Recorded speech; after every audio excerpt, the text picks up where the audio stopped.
Richard Chapman here from CyberNow Labs, bringing you the next cybersecurity awareness tip.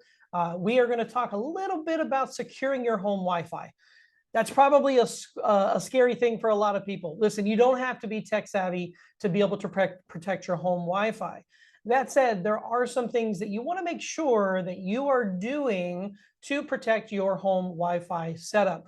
Now, when you do go through the steps of setting up your Wi-Fi, generally it's a kind of a walkthrough, an easy step-by-step, do this, don't do that kind of thing.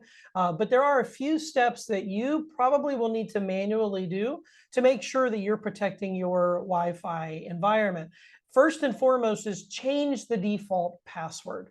When you log into your home Wi-Fi for the first time, you're going to be using what is generally known as a default Wi-Fi or default password.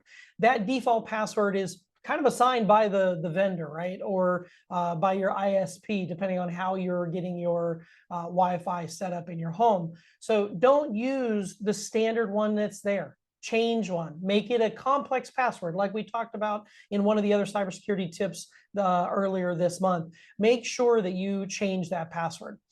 Don't share or leave your environment open to other people. You don't want to make it to where people can log into your Wi-Fi without any passwords, because then they're potentially introducing things to your environment. So make sure that you're not leaving it open. Have that password protected so that you're protecting that Wi-Fi setup. Create a guest Wi-Fi. Anytime friends or family come over, you can give them the guest Wi-Fi.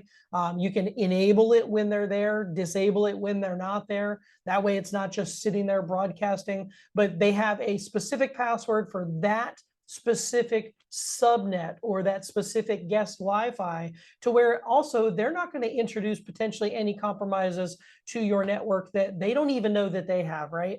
It's just another way to help keep yourself safe and secure there. You want to make sure that you update your router. This may be and sound like a little bit of a scary item here. There are a lot of these Wi-Fi routers now that have auto updates available, but if not, Google the model number of your router, find out how to update it, and then make sure you're keeping it up to date. These different hardware vendors update their software all the time. So there could be an update that you need to help keep that environment safe and secure. And then when it comes to the protocols, we're not going to get into, the different protocols that there are on Wi-Fi specifically, but you want to make sure that you're using the most up-to-date security for your Wi-Fi setup.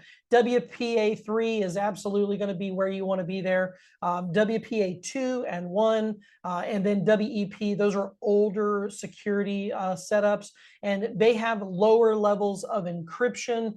They have less, the WPA3 is going to have better authentication, which is definitely going to help you stay more secure. Overall, the more up-to-date security protocol is going to be more secure. So make sure that you are using a router, or make sure you're using the settings in that router for the highest possible security features that you can.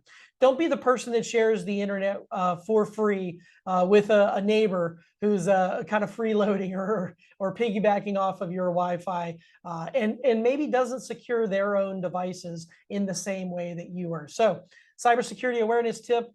Make sure you are updating and protecting your Wi-Fi, keeping it absolutely as secure as you possibly can.